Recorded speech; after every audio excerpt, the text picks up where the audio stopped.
Hi guys, good evening. It's Monday, October the 7th. We have another Q&A with me, Eric. We have 11 people on.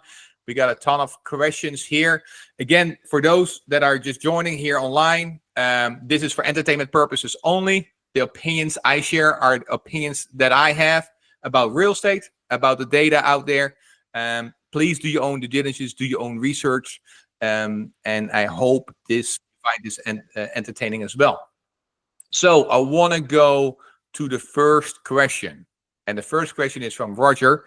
Again, for those that are just joining, if you have a question, go over to the notes section down in the right corner of your screen, and you can type in your question there. And when I get to your question, we have a dialogue on that particular topic. Before I dive into the questions, I remember I believe it was our August meeting. No, sorry, it was our September meeting. And the question came about, Eric, what do you think of the potential rate drops that at that point was pending for September? The Fed, by now, we all know that the Fed has dropped interest rates by 50 points. And people ask me what I thought about the impact for the real estate market. I said at that point that I was under the impression that a rate drop for the real estate market would be good, but that I feared that a rate drop would be too late for the real estate market in the current season. I don't know about you guys, but I'm currently really struggling selling my properties.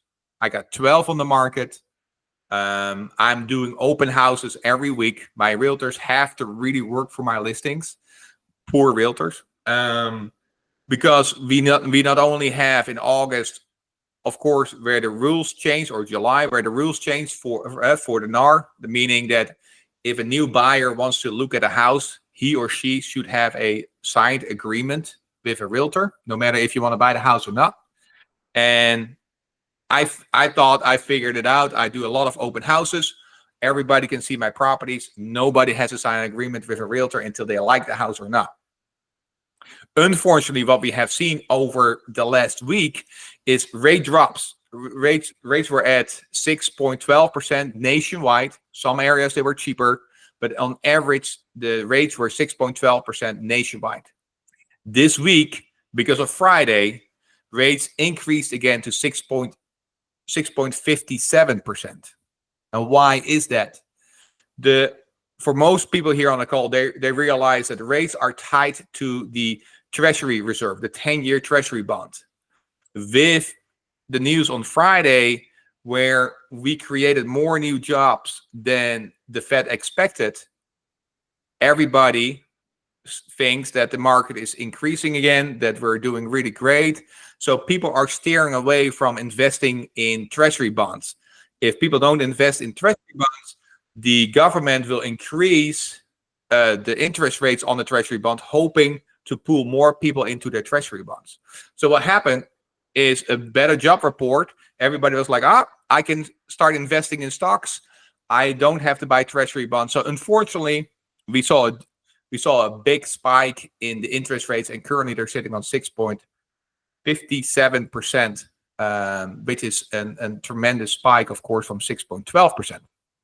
Now, at this point, I have no clue if the Fed is going to drop rates again or what they're going to do. They might hold. I was already very surprised by the 50 basis points that they dropped. I do know that pending home sales are at a 30-year low and keep going down.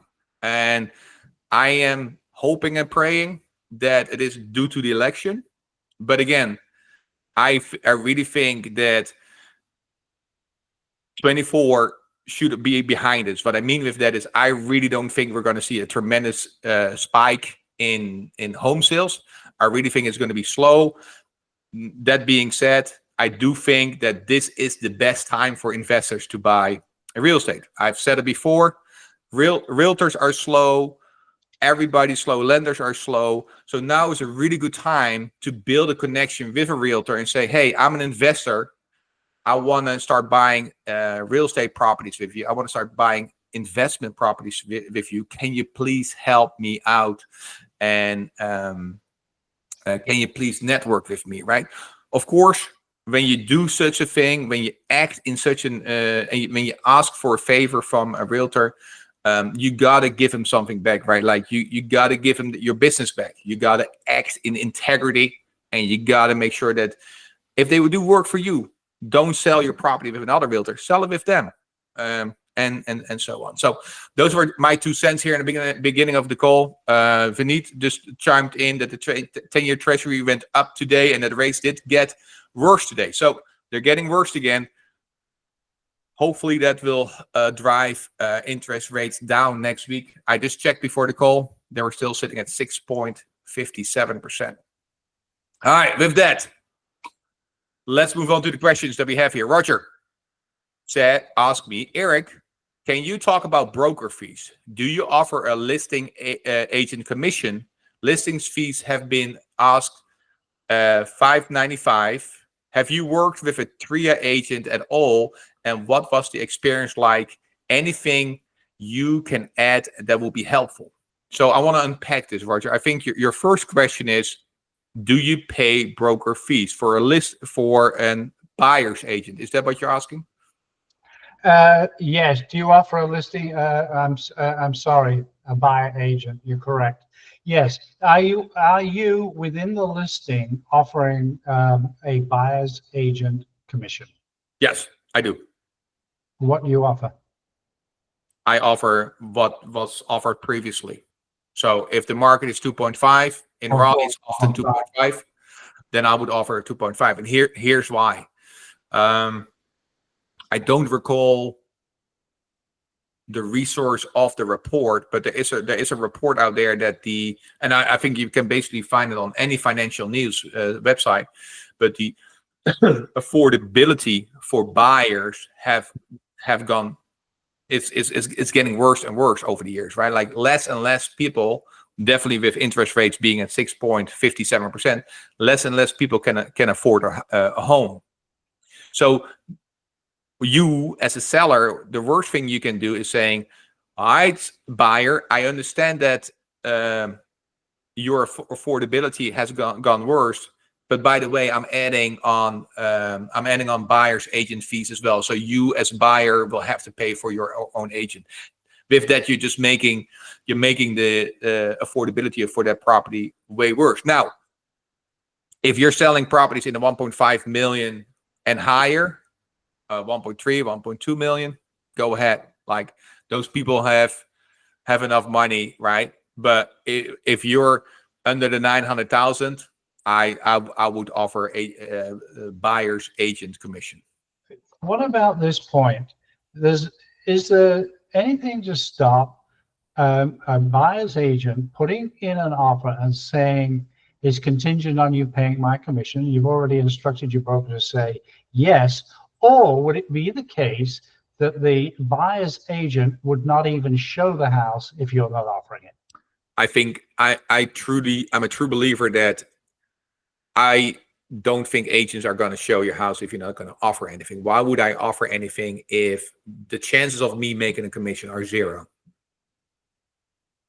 And two blocks down the street, Roger, they're paying me 2.5% as a buyer's agent. That listing is going to go to my client every day. What if the buyer provides buyer's agent fee? Because now, if I'm a buyer, I'll probably want to, in the contract, I would pay my agent for showing me houses. Yeah, the agent is going to show you houses because the inventory here in the triangle went up to over 4 months, which don't take that as a bad sign. 6 months is a healthy market, and we're not even there yet. So there is enough inventory, like I said in the beginning of the call, Jenny. I have 12 properties on the market, perfectly flipped properties. So there is enough inventory. If you look at Raleigh, go ahead and open Zillow on your computer on your other screen right now. But if you go to Raleigh and you type in houses from the range of 300,000 to 500,000, just go ahead and see how many there are right now, right? And this Not is not many. COVID where there is no inventory. There is No. enough for that particular agent to show without having, and they can skip over Roger's property that is not paying any commission. Okay. Point is well taken.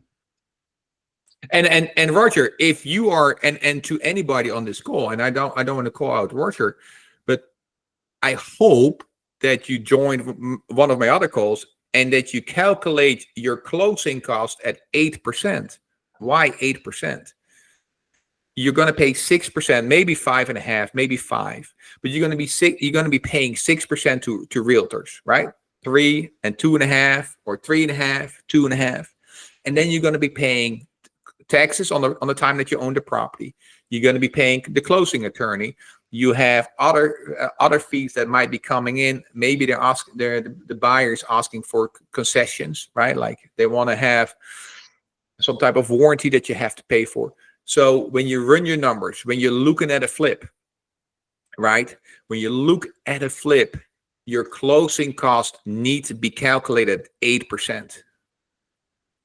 I really don't care if you think it's too high, because you want to aim high and it turn out to be lower, right? Like if I have a flip and I'm projected to make $30,000 with an 8% closing fee, and that turns out to be $40,000, I am going to be happy as a goat, right? I'm going to take my wife out for dinner and we're going to celebrate.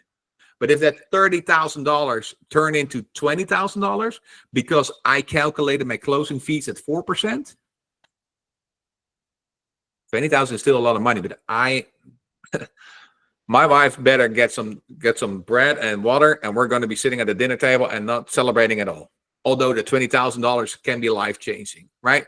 Calculate your numbers very conservatively, because it is better to make more money than less money. And one of the reasons I'm able to hold my flips for over 90 days, up to 100 days right now, is because I did calculate 8% closing fees, right? I calculated a large buffer into my flips when I purchased them. And if you're already making $15,000, $15,000 on a flip, and your numbers are already super tight, I feel sorry for you, because it's going to be March, February before this market really picks up. That is my opinion, and that's what I think you should calculate on. All right, where are your 12 properties on the market? I wish they were in one spot, Roger. I realized that, but I meant, were they in the triangle or were they spread all over? That's all I meant. Oh, they're all spread over. They're from Rocky Mount, Wilson, Yeah. Durham, Winston-Salem, High Point, Fayetteville. And I'm only selling to investors. Right now, I'm only selling to investors, right? Like I don't sell to end buyers. I'm selling. There's a bunch of smart investors out there right now that make a ton of offers. Again, this should be the time you make a ton of offers. This is the time you look back and say, thank you that I made that offer in October of 24, because in 25, in March, when you sell that property, you're going to be like, ooh, that's a nice profit, because there are some desperate buyers, desperate sellers out there. There's some desperate buyers out there as well, but they're waiting until the election and until rates drop again. This is the time you should buy. Could I just ask you to just go back to my broker questions? I just want to ask you, on the listing side, do you typically pay 3% or do you pay less? And I've been asked as much as, in addition to the 3%, I've been asked for a $595 listing fee just to list it. Have you come across that? Or what I have about? not. I have not. So I've not. It is a hard question for me, and here is why. If you have a good relationship with your realtor, right? If your realtor brings you a lot of deals, if your realtor goes to a lot of showings, does a lot of open houses. Like you, Roger, you have been following me for a while, so you know that my realtor basically is my eyes and my ears in that market. They have to go with a contractor to look at a house before I even buy it, right? They do a lot of work for me. Yes. So would it be wise for a guy like me, how I treat my realtors, to nickel and dime them? I don't think so. But I also know you, and I know that you are not doing as many flips, and you're very hands-on with what you do. So it seems a little, to me, it seems a little weird that you're having to pay a $595 fee, right? You're not. I will tell you, I took the deal. I took the buy side to him. I found the deal, and I took the buy side. So he got a commission for nothing, and I also took a buying fee on the altar of like $195 or something, which just goes to the brokerage house. So I was a little miffed by that. So here's what I would do. I would have that honest conversation with that realtor. Say, listen, I am a little ticked off, and here's why. Right? I have a realtor that is charging me 6% on a double close, meaning if she acts for both the buyer and the seller, she's charging me 6%. I'm like, excuse me, the market is 4%. I know you do a lot for me, but let's have that conversation, Roger, before you walk away from that realtor. Have that conversation. These are my intentions. I'm going to be doing this more. I'm going to be bringing you more deals that I need you to make an offer on, but I need you to be a little bit more reasonable and treat me like I am going to be your frequent client. Like I want to build something with you, but if I'm charged these little fees, these outrageous fees, I can't do business with you. I have to look elsewhere. What was the 4% you just alluded to? Normally, and again, this is between you and your realtor. This is just my opinion. This is normally what I have seen in the market. If a buyer acts as a double agent, meaning they both represent the seller and they represent the buyer, they normally charge 4%. Both sides, in other words. Both sides, and not 6%. I'm not 6%, or 5.4, or whatever it is. No. Yeah. And what was the other? Have you worked with any of the TRIA agents and had any sort of an experience you would care to talk about? I think all my network came from TRIA. In all of them, there is a really great realtor on the board of TRIA. I can give you her name. And I know she doesn't charge you those outrageous fee or little fees. There is a ton of realtors at TRIA. Now, and by the way, guys, now that we're on the topic of flipping, most of you might already know, but Thursday evening we have Jason Feely coming. You probably saw it on Facebook, on my TikTok or Instagram. We have Jason Feely coming. He is going to be talking about how you purchase your first flip with none of your own money. And it's a topic I have covered as well. The reason I want to have Jason Feely there, he does a fantastic job in explaining it. He's very good in articulating how to do it. And that might be the reason that he was on one of the Bigger Pockets episodes. I would recommend you go there, and then Roger, you will find a ton of realtors there as well. So if you're into flipping, if you're new like Timothy and Elaine, join that meeting, because he has there's going to be little snippets of my interview with him on social media throughout the week, but he has a really good way of explaining it, very simple, that even a guy with blonde hair like me can understand it. So all right, next question. And guys, feel free to go into the what is it here, the chat option, and type in your message. Do it for everybody, do it only for me, whatever you want to do. I know there's a few guys or a few people on here with some really good questions. Vineet is asking me, are all these 12 properties making positive cash flow at asking price at 7% interest and 20% down? Great question. They probably would, because most of them are below the $250,000 mark, and they of course nicely fix up with high end stuff. But again, it's just no buyers. I am looking at refinancing. So one of the few things that I'm looking to do here is, for my properties that are over 90 days on the market, I am either looking to refinance them, because I did buy them low enough, or I am going to take them off the market in the next week. Why in the next week? Well, today is October 7th. When are the elections? Elections are November 6th. If you truly think that the elections are impacting the real estate market, which I'm right there, right? I'm 50% sure that the elections are impacting the real estate market. If I take them off the market now and I wait 31 days, it's showing as a new listing on Zillow.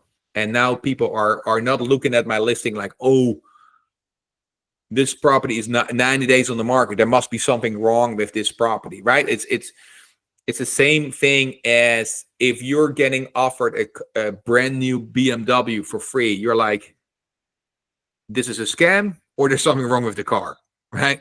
That is the same. That's the same thing. If a property is on the market too long, people don't even look at your house anymore because there's something wrong with your house. So consider taking the house off the market. How long would you leave it before you did that, Erik? 31 days. You leave it to, at what point do you take them off initially? Oh, I do it around 90 days. Right now, the new market, you should be getting traction or offers around 60 to 75 days on the market, depending on the area, depending on the price class you're in. My price class, I used to flip in very blue collar neighborhoods, right, where the average Joe like me has to live. For those type of neighborhoods, you should calculate 60 to 75 days To sell. Are you planning on doing seller financing on the ones which are on the market for a long? Have you thought about that? I first have to refinance it before I can do that, because my interest, I have a flip loans on there, and my flip loans, as everybody knows, I pay 12% and 2 points on my flip loans. That is too high to owner finance. I do, for those interested, okay. I am selling 28 properties in, I'm selling some in Fayetteville, some in Goldspar, some in Rocky Mount, and those are on a lease purchased agreement, meaning you pay me a monthly small fee as a lease option, and then if you want to buy it, you have 3 years to purchase those. And if you don't want to buy them in the 3 years, you just give me the keys back, and you're good to go. You just lease them from me for a few years. So these are these might be, my flips might be a little.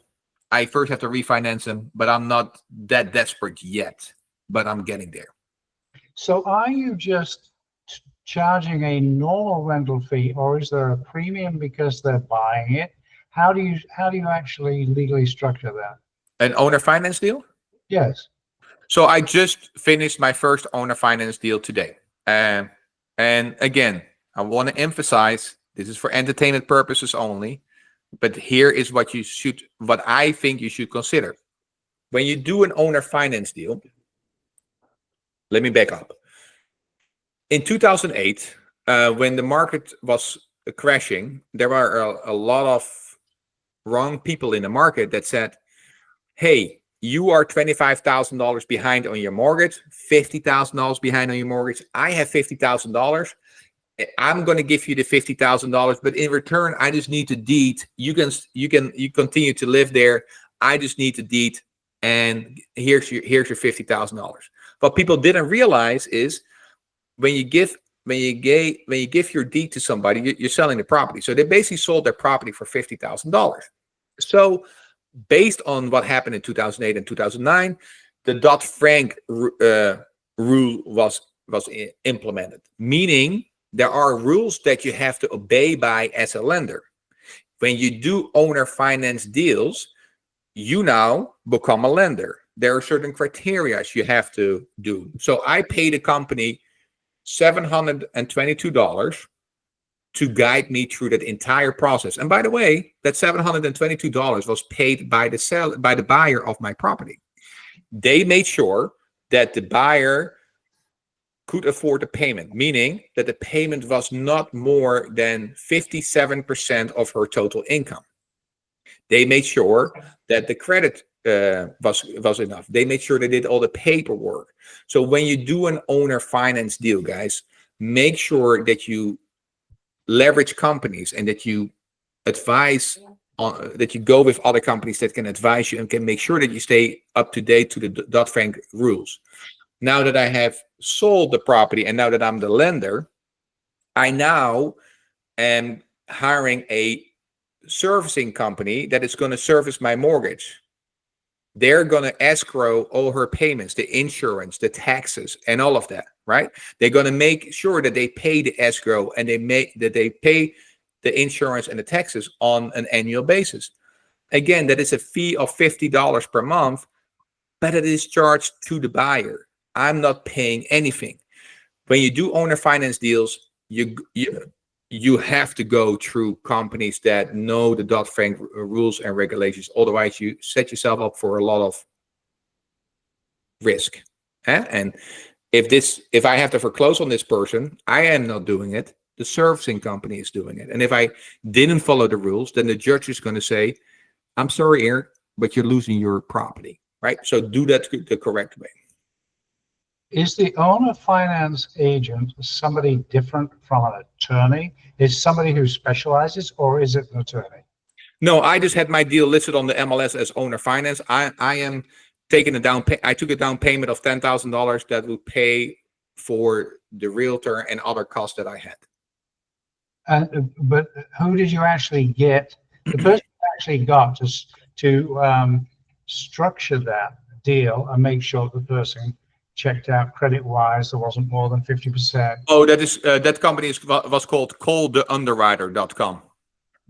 Cold Underwriter? Coldtheunderwriter.com. Gold, G-O-L-D? Sorry. Here, that should be the website. Got you. Thank you. Let's go back to some of the questions. Yeah, I typed that correctly. Let's go back to the questions. Roger is asking, how do you handle material effects on the listing? Because I do so much, Roger, when there is questions about the roof, about the foundation, about anything, all my answers are on all my listing. No representation, no representation, no representation. Yeah, but what about it? I'll give you a scenario. What if you bought a house that was, say you bought a house that's full of mold. So the listing, the person selling that house shows that it's full of mold and everything, and you buy that house. You bought that house. There are all those photographs out there on the old listing. The house is full of mold and everything. You buy it as a flip. You remediate everything. Is it a material fact? We could debate that all night, or everybody on this call, and maybe it is, maybe it isn't. It's the same as if your house was partially destroyed in a hurricane, something like that. At what point do you mention that on your listing to sell it, and where do you put it? Do you drop the relevant information, drop it in the documents? Do you make note of it in the broker remarks? What would you do in that situation? If I have removed the previous conditions of the property, aka mold, lead-based paint, iron cast plumbing, old roof. Yeah, polybutylene. I'm not mentioning it anymore. It's not a material fact. It's not a material fact anymore. That was previously, right? That is not a material fact anymore. So what if somebody comes to you and says, I just saw the last listing, the place was full of mold. Yeah. What did you do? Yeah, we had it all taken out. We demoed the place, or you give him the answer how you treated it, and you give him that you went through professional services and you have been taking care of that stuff, right? Like we all live in North Carolina, so we all have mold in our crawl space. Exactly right. So there is treatment for it. Like I had a company this week in my house treating my beams because there was mold, and I'm just saying this because I've never seen it, but there was mold growing on my beams. Does that mean that because they treated that I have to take out all the beams and remove all of that? No, they took care of it. That's why I paid them for. So you would not mention it in a listing at all. But why? If I sell a car and I change the tires, why would I say that the tires have 30,000 miles on it? They don't. If I can inject there, I would just say once you've gotten the work done, you just give the buyer certification from the contractor that remediated. No, that is a wise idea. If they ask for that, to say, hey, here, and listen, there is a responsibility for the buyer as well, because they can go and get an appraisal done, or they can get an inspection done. There is moisture readers. They can do all of that, right? There is a responsibility for. But again, and people feel free to chime in. But if I sell my car and I put new tires on it, I am not going to say these tires have 30,000 miles on them. Yeah, that's right. Yeah. Like you've done the work. You have a new property. Exactly. That was my sentiment. Yeah. So let's move on. PK is asking, what is your experience dealing with seasonal typical during the winter season? How do you minimize risk for this winter season? Great question. I was just thinking about that. First and foremost, I don't like flipping from January to March. I really don't. It's a wet season. It rains all the time. You have delays. I make sure that by come January, all my outside work is done. If I have a flip that needs outside work, get outside and go fix the roof. Go paint the outside. Go do anything on the outside, because January till March is coming. I cannot tell you how many properties I had delayed because of weather related. I'm just saying this because I think sometimes you can do work outside. What about so doing the flip now, listing it in during those seasons? Like, we would be able to sell it like during January, March timeframe?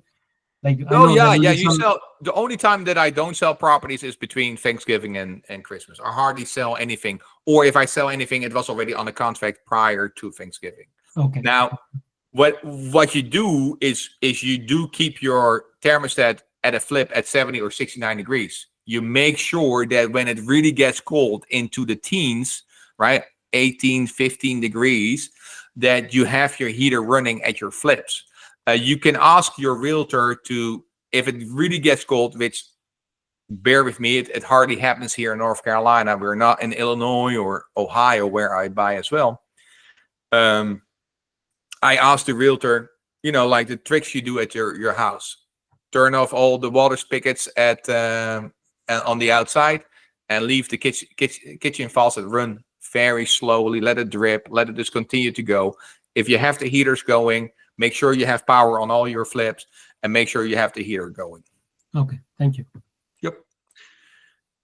All right, we're going to Grant. Grant, hey, Erik, I have a house on a contract that the seller assigned with someone else as well, but, there's the big but, wants to sell it to me. The other buyers want to force sell and make him go to court. Should I release the memo? Grant, what's going on? Hello, Erik. Thank you for having me on the broadcast tonight. Good to see you, buddy. Saw you Thursday now, and now I see you again, man. It's my lucky week. I know, same. Explain the story, if you what's going on, or I'm going to condense it because, like you said at the beginning, I see it's being recorded, and certain people could watch it back later. So I'm going to be very vague. Yeah. And so basically, June, I locked up a property in Raleigh, and I had a 30-day close on it with an automatic 15 business day extension if needed. During this time, when we signed the contract, we had hired a mobile notary to sign with us, mainly because the seller, the husband, needed a power of attorney because his wife has dementia. And they're both on the deed. So I thought we were going through the right processes and everything. We turned it into the attorney. He found something on Wake County that he basically was not authorized yet legally to do that because his wife was incompetent. There was a whole big thing. So I had to find him another attorney. And I've been holding their hand through this process all the way, even as to like last week. So basically, I'm going to continue the story, but basically my question is going to be, what is the ethical thing for me to do, whether I like it or not, as far as the contract? So basically my contract was after the 15-day grace period, even though I didn't have a limit on it. During that time, another company came in, and this elderly gentleman apparently was, he says, forced to sign. I mean, you can't make somebody do something, but the way he told me was they were like, sign here, sign here, sign here. They can close fast. He is desperate for money to sell his house because of some health issues. So when I found out, the way I found out is I got an email with that property that I had under contract, someone else trying to wholesale it. Yeah. So I'm like, holy cow, what is going on? Yeah. So I print the contract that we signed with him. I went to his house, and I just said, hey, I need to, update the date or whatever, trying to get a signature. And I was waiting for him to hopefully confess. Luckily, he did. He says, Grant, I made a mistake, and I signed with another company, and I honestly don't even want to sign. They were saying, sign here, sign here. I didn't know if you were still going to buy. And I'm like, dude, I was like holding your hand with you. I bought him McDonald's cheeseburgers. Like, we had this, like, we had a bond going on, and he's trying to sell it out from under me. Yeah. And so he apologized, and he said, Grant, when you leave, I'm calling the other people that are wanting to buy it, and I'm going to cancel that contract. I said, yeah, just tell them that we were in contract and they should release you, no problem. Well, they apparently like blessed him out, cussing at him, just being really mean, threatened him to take him to court, different things. And I did find out later that company called back and apologized. So I guess that's at least somewhat good. But basically, they're not letting him out of his contract. My contract, technically, I guess on paper, could be expired, even though there wasn't an end date. And he did initial. So they got it under contract September 20th. I went to his house September 24th and had him reinitial to extend it, basically. But, so there's some discrepancies there possibly. But now they're supposed to close Thursday. The seller would like to sell with me, but can't. The seller's even offered to pay me $5,000 just to make it go away because he doesn't want to have to go to court with these other guys. It's just a bad situation. So I've offered those people to release the memorandum for $5,000, which I saw what they listed this thing at. They're going to be making bank. I know what they have it for. And then they kind of bugged that and came back with $2,000, and they don't think they should have to pay me anything, even though they knew that the seller intended to sell it to me. It's just a mess. So what's ethically right in y'all's opinion is what I'm trying to get to. What should I do? And this is a hard one. But thanks for the question, Grant. And this is why I'm here, because this is a hard one. This is a difficult one. You're clearly dealing with another party that is not acting in a very ethical way. And by the way, everybody on this call, your reputation is you're worth more than the dollar in your bank account. What people say behind your back is more important than what you have in your bank account, because I don't think that I would have been where I am if I didn't act in an integrated way. Now, will I have disagreement with people? 100%. That, as a matter of fact, I can have a disagreement with my kids and right after this call, right? Or with my wife, and I love them. That doesn't answer your question. What I think is what you're doing is the correct way by saying, "All right, guys, let's try to resolve this. Let's come to an agreement that I want some type of money, but because by the contract it states I was on the contract, right? Do I think that should come from the seller?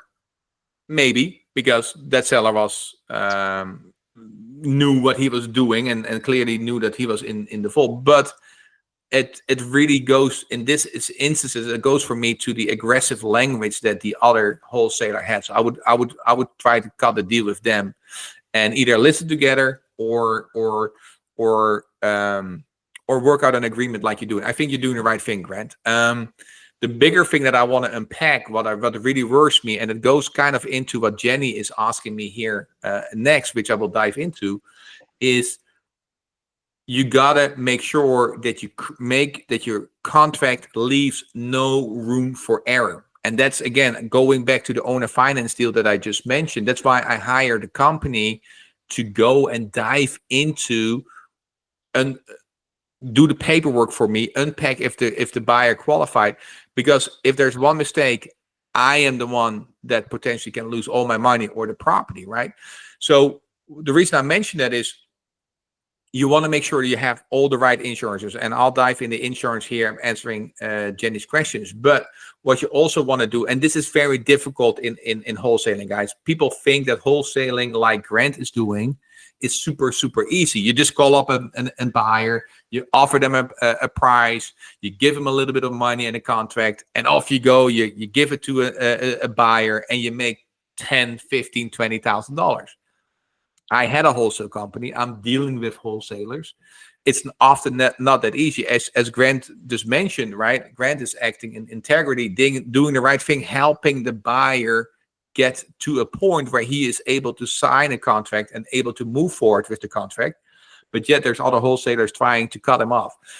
So work out the deal. But as a wholesaler, you got to make sure to stay, and I'm not saying, Grant, that you didn't do that. I don't know if you did, but stay in very close contact with them. That normally doesn't help, but make sure that your contract is up to date.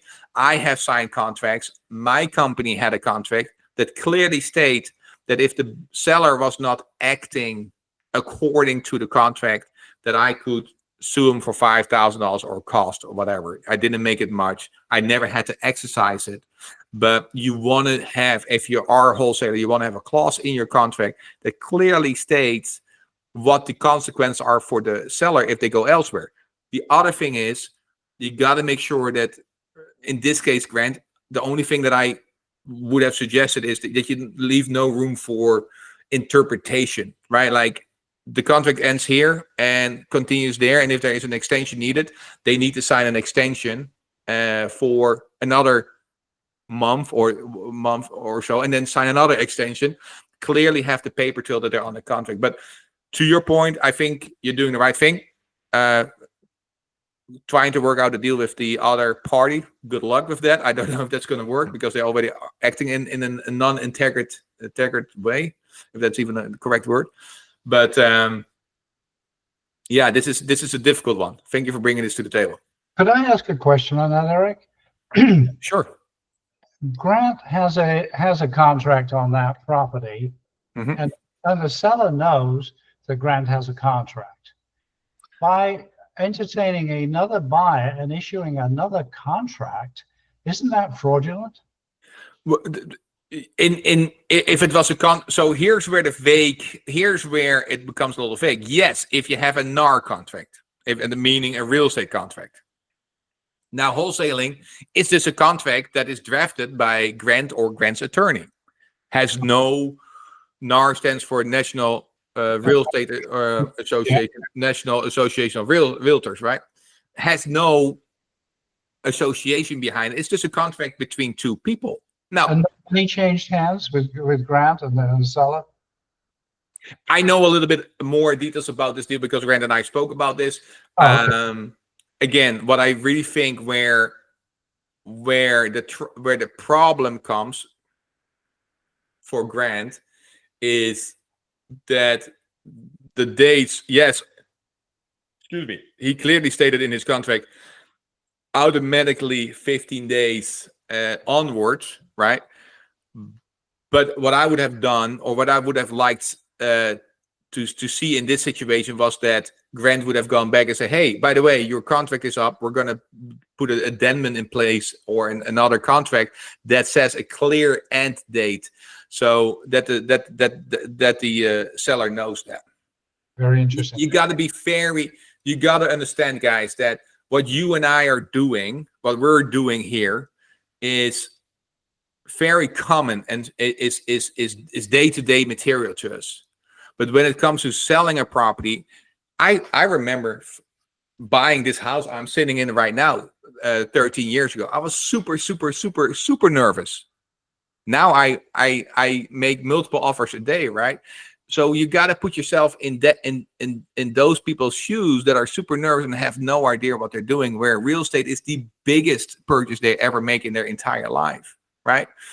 Now, did I think Grant should have known it and should have done differently? No, it is definitely a learning moment, but he's still acting in integrity and trying to work it out on behalf of the buyer. And I think as a wholesaler, again, your reputation carries you longer. You need to act in integrity. You need to act in the best interest of the seller, and definitely if they're older and it seems like there are some challenges there. But I wouldn't give up on this wholesaler that is just trying to threaten everybody and trying to come after a seller that is clearly very intimidated by the language that they're using. So just to clarify, I have the memorandum. Let's say that legally my contract is up. Like, it's been past the 30 days. It's even been past the 15 days. If that's the case, is it like wrong for me, I guess, to even ask for a payment to release the memorandum? I don't think so. No. I really don't think so. And if you put a memorandum or a lien against the property, that's what he's saying. 99% of the time, the wholesaler is going to pay that anyway, because they know that the seller in question doesn't have the funds to pay that anyway. And here's my next thing. Again, Eric, I briefly filled him in because I wanted to make sure that this was appropriate for like a Zoom call like this. I didn't want to drop a bomb on Eric. But, you know, we all run in tight circles with different network groups or whatever. And so my biggest concern, like Eric, you've been talking about, is, you know, my granddad always said, Grant, as long as you have a good name and opportunity, you'll go far. Yeah. And so I want to make sure, because there's so many people involved in this deal, that my name stays above, you know, and I don't even know if that's possible in this. So that's why I'm a little hesitant to force the memorandum, but these guys are being, you know, jerks. Yeah. Good luck. Definitely keep me posted. Jenny, you raised your hand. Yeah, can you guys tell us what a memorandum is and during the wholesale process? Go ahead, Grant. Yeah, in fact, I just filed 2 today. So basically, once you get a property under contract, you can fill out a memo on it. It basically shows the, you know, your LLC, the buyer or the seller's name, the date that you got it under contract, and basically you're just acknowledging your interest in buying that property. And so from what I know about it, it's not technically a lien from what I've heard, but it clouds the title. So when they go to do a title search, if somebody else is trying to buy it, the attorney does a title search or whoever, they'll see, oh, you know, somebody's got a memo on this, you know, what is this for? And in order for it to get released, they have to like have my permission to release that, or it holds the sale up, which helps us as wholesalers not lose deals typically. Now, Jenny, don't get excited and put a memorandum on my property, because you do, and I'm just kidding. I know you won't, but you got to show proof that in this case that you have communicated with the seller and that you have actually a contract with the seller. So you cannot just go around and just put memorandums on people's properties. It needs to be something that you agreed on with the seller. Okay, thank you. That helps a lot. All right, Jenny, stay on, because I am going to dive into your 2 questions. And I think one of these is very important, goes into what Grant just said. And I had the same conversation with another wholesaler earlier today. So the question is, what kind of insurance do you have on a rehab? Let me unpack that. I come to your answer your question. But here's what I want I want to dive in a little deeper how I do my businesses. I got 8 different businesses. All all my 8 different businesses have a general liability, have a general insurance, a general liability insurance. They have an umbrella insurance, and then each property has a property insurance. Why? So I was in a call today, or I was in a car today with a wholesaler. We were looking at a property, and he lost some money, could have made his money back if he had the insurance. If you have a rental property and say, PK, weather predictions come about and it becomes really cold here in North Carolina, you have a 10-unit apartment building, and somebody slips and breaks their leg because there is ice on the floor, you didn't clean it, or something happens in their property, they can come after you and sue you. As a matter of fact, beginning of the year, my year started on January 2nd with a lawsuit of a tenant I have never met, I've never spoken to, but the tenant sued me for $10,000 based on discrimination. Right? They can do that. People think that they can do that. And my general liability insurance kicked in and paid for my attorney after I paid my security deposit. And then the reason I set up my insurances this way is that you have to sue me for over $10 million before you can even touch any of the stuff that my company has. So coming to Jenny's question, what type of insurance do you have during a rehab? I have rehab insurance. I think it's through TAPCO, TAPCO, TAPCO. EAPCO. And if you text me, I can give you my agent number. He can set it up. I think you do have to go through a insurance broker. I think Foremost is another one. Now, these type of insurances are normally a little bit more expensive. But if anything happens, like right now, I have a flip and I have a roof leak and they replace it. If anything happens during the flip, for your property burns down, whatever it happens, your lender will be paid back. So always, and your lender, by the way, should be asking for proof of insurance before closing anyway. So Grant, you raise your hand. Yeah, what is your deductible? Because we have insurance like that, and ours is 10,000. So Oh, I had 1,000. 1,000. Okay. Yeah. Vineet.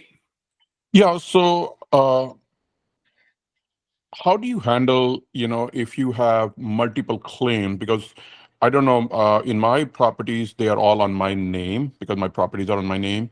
Yeah. So they decline the insurance because if there are so many claims, these insurance agents will stop offering you. Then you have to go to the NC Joint Commission or some crap, and then you have to take extra liability insurance.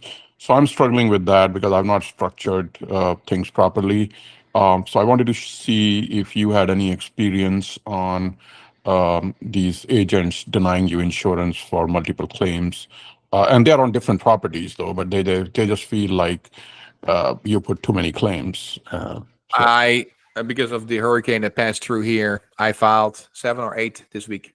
Oh, wow. Okay. Wow. Yeah. So better share your legit. agent, They're all legit. Two got declined. Apparently, if you have a roof leak and you have damage, that is covered. But if your HVAC in your attic starts leaking, that's not covered because there's different water damage. I learned that this week. I had no idea. So I had 2 properties where literally the ceiling came falling down, or part of the ceiling came falling down because the HVAC is leaking. Tenants are in there. That's not covered, but they will replace my whole roof for $9,000 if I have some. So I'm assuming all your properties are in your LLCs or oh my, yeah. So I can answer your question, Vineet, because I personally think, again, this is my opinion. I personally think it's very, very risky to put properties in your own name. Yeah, so I'm going to work on, create an LLC and streamline that process. Yeah. But yeah, I'm struggling with that. So there are multiple problems, right, with having properties on your name. So this is one of them, I guess. Yeah, yeah. I've never been denied an insurance claim, and I had multiple properties where I filed multiple claims in the same week I'm because not even talking about claims. They will deny you the insurance. They don't Oh, want wow. to give No. you insurance. That's what I'm talking about. Ed, who is on the board of TRIA, he's raising his hand. I do think he might be able to shine some light on there. Ed, Sure. go ahead. Ed. And the drum ruffle. No. Ed, where are you? So maybe put it in your own name, or put it in an LLC again. Yeah. Otherwise, the cheapest insurance I have, but they offer great policies for rentals, and a $500 deductible is North Carolina Joint Underwriters. Again, I can text you my insurance guy; he can hook you up. But I pay $500-600 a year. Yeah, so I have these insurance from NC Joint Underwriters because when nobody gives you, they have to give you an insurance. Yeah. And they charge you arm and leg, so. Oh, no, they charge me $500 per property. Is it? Yeah. I am paying $2,000 a property with them. Wow. Yeah. Go to an LLC. Anyway, and Jenny is asking, with increased occurrences of natural disaster, are you doing anything different with insurances coverage on rentals? Why and why not? I'm not so worried about natural disasters. I am looking more into the fact, should I get flood insurance? And we learned, of course, last week that everybody, unfortunately, and I feel really, really sorry, but everybody in the mountains basically lost their house and won't get it back, or a lot of people. Because whoever thought that you live in Asheville and you need to have flood insurance? Now, of course, when you're at the beach, you have flood insurance. What I am doing differently is I am looking at policies that cover vandalism more. I have experienced more vandalism, so I have more properties than ever that where people have gone in and have ripped out my entire electrical system, and I had to replace it. And sometimes insurances don't cover that because they don't cover. Ed, I see your hand. I'll come back to you. I think your volume is working now, but there are insurance companies that won't cover vandalism when copper is involved, and apparently copper and electric lines go together. So that's one thing I'm looking into is my vandalism covered? And I'm looking in like, is this in an area where there's a river close? Should I get flood insurance? Other than that, I am not changing any of my insurances. Jenny, did that answer your questions? Yes, thank you. And then just to recap, part one, for all of your 8 businesses, did you say you have one general liability or each has a general liability insurance? Each company. So guys, when you go grow and you grow in multiple areas, 2 things. Every company needs to have its own support. You treat every company as your first company. Liability, general policy. Now, it might be a pyramid system. Like I have my own company that is the owner of all 7 companies, but they all have their own insurances. And I might be over insurance, but I'd rather be over insurance and the other. The other mistake that I see a lot of people make, they have a really great management company, like one of them here on the call. And because they're so incredible great, they want to take that company to every single city that they have. But that's setting up that management company for failure. Because now if you have a problem with that management company, you don't have an issue in one city. You have an issue over your entire business. So the way I treat my business is that Fayetteville is their own market. I have a property management team there. I got contractors there, and I have realtors there. Those companies, realtors, contractors, do not touch my Raleigh market. They don't go to Winston-Salem. My Rocky Mount people don't go to Fayetteville. Keep people in the cities that they are and build your systems there. Elaine, I'm getting to you. Ed had raised his hand. Ed. Yeah, sorry about earlier. My microphone wasn't working correctly. So on the insurance piece, a couple quick points with that, because I just had this happen as well.